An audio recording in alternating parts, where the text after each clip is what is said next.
সারা দুনিয়ার ইকোনমির চাবি মুসলমানের হাতে, শুধু বুড়াইলি হয়। বিশ্বাস হয় না? সময় লাগবে আমাকে বুঝাইতে, সময়। আমি জানি, আমি দুনিয়ার 103টা দেশ দেখছি, আমি 60টা মহাদেশ ঘুরছি, আমি আমার ঘুরার কিছু অভিজ্ঞতা আছে, আমি বুঝি। মুসলমানের চেয়ে ব্র্যান্ডের জামা মুসলমানের চেয়ে ব্র্যান্ডের জিনিস দুনিয়ার কেউ ব্যবহার করে না। চ্যালেঞ্জ, আমাকে দুনিয়ার কেউ দেখাইতে পারবে না। দুনিয়ার কোনো যুবরাজের কাছে 24 ক্যারেটের সোনায় মোড়ানো গাড়ি আছে, এরকম দুনিয়ার কোনো ধনকুলের সন্তান নাই। সারা দুনিয়ায় যদি থাইকেও থাকে, ওটা দুবাই ধনকুলের সন্তান আছে। যুবরাজের গাড়ি 24 ক্যারেট সোনায় মোড়ানো, এক গাড়ি না, একাধিক গাড়ি। দুনিয়ার কোন প্রেসিডেন্টের গাড়ি 24 এন্টার গাড়ির পাশ সোনার না। যদি থাইকা থাকে, ওটা ব্রুনাইয়ের প্রেসিডেন্টের আছে, এন্টার গাড়ির পাশ সোনার। যান নেটে যায় সার্চ দেন। মুসলমানের 70% সম্পদ মুসলমানের কাছে। সবচেয়ে বেশি ব্র্যান্ড মুসলমান ব্যবহার করে। যাও এখন নেটে সার্চ দিয়া দেখো, KFC কারা বেশি খায়। সার্চ দিয়া দেখো তুমি, ম্যাকডোনা কারা বেশি খায়। বলো রাডু গড়ি কারা বেশি কিনে। দুনিয়ার দামি দামি গাড়ি কারা কিনে। 400 গাড়ি আছে দুনিয়ার সবচেয়ে দামি দামি গাড়ি।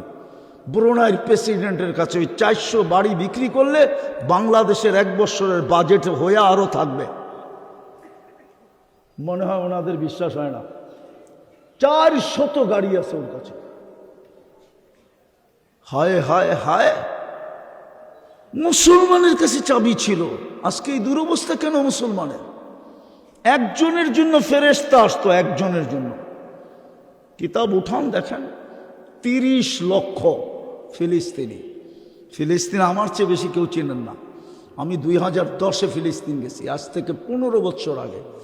আমি চিনি মুসা আলাইহিস সালাম কোথায় ঘুমায়, আমি জানি ইব্রাহিম আলাইহিস সালামের কবর কোনটা, আমি চিনি মুসা আলাইহিস সালামের শ্বশুর কোথায় ঘুমায়, আমি চিনি ওনার শিষ্য ইউসা বিন নুন কোথায় ঘুমায়, আমি চিনি 70 জন নবীর কবর কোথায়, আমি চিনি আল্লাহর রসুল কোন পাথরে যে বোরাককে বাঁধছিলেন, আমি চিনি উনি কোথায় দাঁড়ায় ইমামতি করছিলেন, আমি চিনি কোন পাথরে পিঠে ট্যাগ দিয়া খুতবা দিছিলেন, আমি চিনি বোরাক কোন জায়গার থেকে উপর দিকে ট্যাক আপ করছিল, আমি চিনি 1.25 লক্ষ নবীরা কোন জায়গার ভিতরে একত্রিত ছিল মেরাজের রাত্রে। আমি 2 চোখ দিয়ে চিনি, কিতাব পড়া না।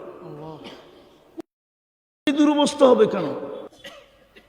যেখানে 74 জন নবী এখনো চিহ্নিত শায়িত, 45,000 সাহাবার কবর আছে। আমি মশহুর বলতেছি 2-4 জনের নাম।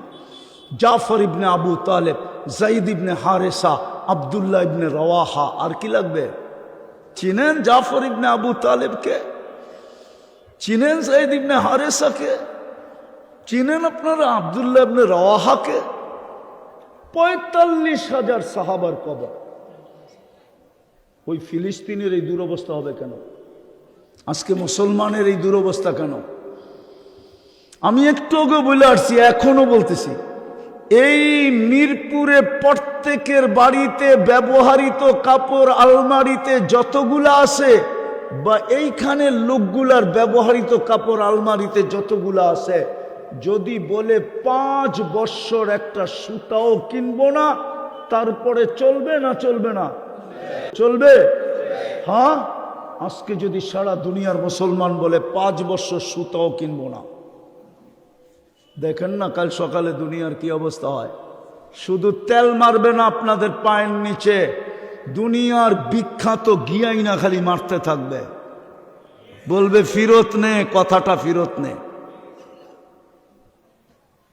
যদি বলে যে 5 বছর আমরা একটা সুতাও কিনবো না, শুধু ডাল চাউল ছাড়া, লবণ তেল ছাড়া, আর শাকসবজি যেটা আমাদের এখানে হবে ওটা দিয়ে চলবে, কিচ্ছু কিনবো না আমরা, বলুক না আজকে। হইতে পারে এই কথার কারণে, এই বুদ্ধি দেওয়ার কারণে আমাকে মাসুলও দিতে হইতে পারে, কিন্তু ভয় নাই, মৌত তো একদিন নির্ধারিত সময় আসবে, আর আগেও না পরেও না। ওর আগেও আসবে না, পরেও আসবে না, বলুক না। শুধু ইঞ্জিন স্টার্ট করছে, ইঞ্জিন মনে হয় মনে নাই, ঠিক না? হরমুজ প্রণালীতে শুধু ইঞ্জিনটা স্টার্ট করছে জাহাজের, এখনো চালাই নাই, খালি স্টার্ট করে দুয়া দেখায় দিছে যে হরমুজ প্রণালী বন্ধ করে দিমু। ওই রাতের ভিতরে পায়ে ধরে যুদ্ধ বন্ধ করে দিছে। মুসলমানের দুরবস্থা কেন? কেন ফেরেশতা আসে না? আসবে কোত্থেকা? বন্ধু আল্লাহ সব সইতে পারে, বন্ধুর নাফরমানি সইতে পারে না। প্রমাণ দিব, ওলামাদের সামনে প্রমাণ দিতেছি। আল্লাহর ঘরের ছাদে 360টা মূর্তি ছিল, আল্লাহ কিচ্ছু বলে নাই। নারী পুরুষ উলঙ্গ তপ করতেছে, কিচ্ছু বলেন নাই। বাইতুল্লাহর ছায়ায় বইলা গাইরুল্লাহর পূজা চলতেছিল, কিচ্ছু বলেন নাই। কিন্তু বন্ধুর উপরে আবু লাহাব আঙ্গুল উঠাইতে দেরি, তাব্বান লাকা মুখ দিয়া বাহির করতে দেরি, জিবরিল তাব্বাত ইয়াদা নিয়া দৌড়াইয়া আসতে দেরি করে নাই। কিয়ামত পর্যন্ত আল্লাহ বুঝাইয়া দিয়েছে, আমার নাফরমানি সইব, কিন্তু বন্ধুর নাফরমানি সইব না। আজকে উম্মত বন্ধুর রঙে রঙিন না। যেই রসুল দুনিয়াতে আসতে দেরি, আমাদেরকে মেসেজ দিতে দেরি করলেন না, মাত্র চাদরে রাখছেন, ডাইন দিক হইয়া সেজদায় চলে গেছে, সেজদা করেন না, মেসেজ দিছেন উম্মত নামাজ। যেই নামাজ দেওয়ার জন্য আল্লাহ কোনো মাধ্যম মধ্যখানে রাখতে চান নাই, যে কারো ছোঁয়া লাগতে দিতে চাই না, হ্যান্ড টু হ্যান্ড দিব, উঠা আসেন আরশে, আমি দিব, আপনি নিবেন, মধ্যখানে কোনো সৃষ্টির ছোঁয়া লাগতে চাই না। যদিও নাকি হজ সৃষ্টির মাধ্যমে দিছেন, রমজান সৃষ্টির মাধ্যমে দিছেন, সমস্ত কোরআন জিবরিলের মাধ্যমে দিছেন, জিবরিল কি সৃষ্টি না? কিন্তু নামাজটা তো হ্যান্ড টু হ্যান্ড দিলেন। যাওয়ার সময় তো চিৎকার দিলেন, আসসালা আসসালা। বন্ধুর মনকে শান্ত করার জন্য দায়িত্ব পর্যন্ত নিলেন, লম্বা করতে চাইতেছে না।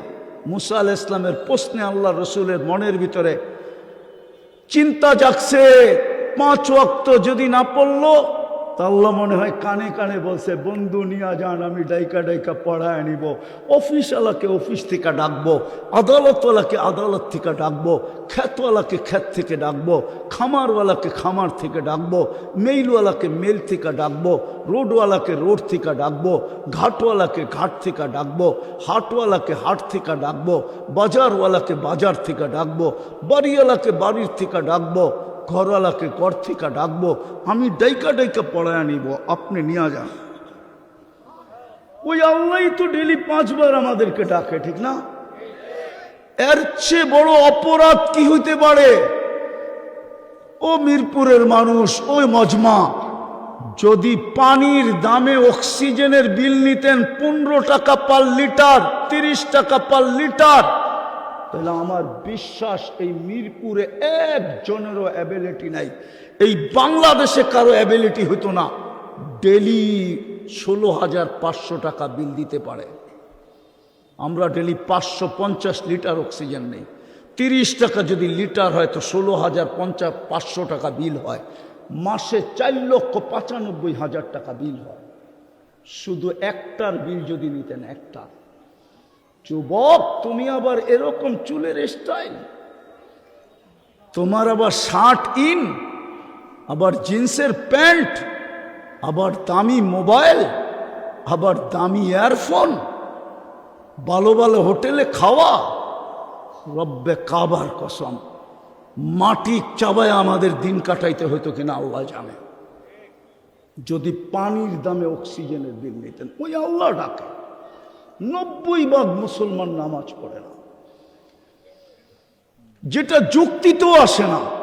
আমি জানি মিরপুরের উচ্চ মানের ধনীরা মিরপুরে থাকে না, ওরা ডিউএসএসে থাকে, ওরা বাড়িদারায় থাকে, ওরা গুলশানে থাকে, ওরা বনানীতে থাকে, ওরা আরো এরকমই উন্নত উত্তরায় থাকে। নাইলে আমেরিকায় থাকে, কানাডায় থাকে, ইংল্যান্ডে থাকে, নাইলে বেগম পাড়ায় থাকে। ঠিক না? আল্লাহ বুঝি গরিব? ঠিক না? গরিব না? আল্লাহ অনুন্নত না? কি বলেন? তাইলে মসজিদটা আপনাদের মিরপুরে দিলেন কেন? গলি গলি মসজিদ তো আল্লাহর ঘর, কেন দিলেন? যুক্তি দিয়া বলেন। এইখানের বাড়িওয়ালা তো থাকে বসুন্ধরা, বাড়া উঠায় ওইখানে থাকে। ও ভাবে মিরপুরে জ্যামজট বেশি, উন্নত মানের স্কুল টিস্কুল পাওয়া যায় না, উন্নত মানের লোক থাকে না, সোসাইটিতে থাকে। আল্লাহ কেন মসজিদটা দিল? দিছিল তো আমাদের দিকে তাকায়া, যেন 2 কদম দিয়ে জান্নাতের চাবি নিতে পারি। 90 ভক্ত মসজিদে আসে না, অথচ ডাকে কে? আরে জোরে বলেন, কে ডাকে? আরো জোরে বলেন। আল্লাহ বললে গুনাহ হবে না, 40 নেকি মিলবে, 40 নেকি। আমেরিকান ডাক্তারের রিচার্জ আছে আমার কাছে।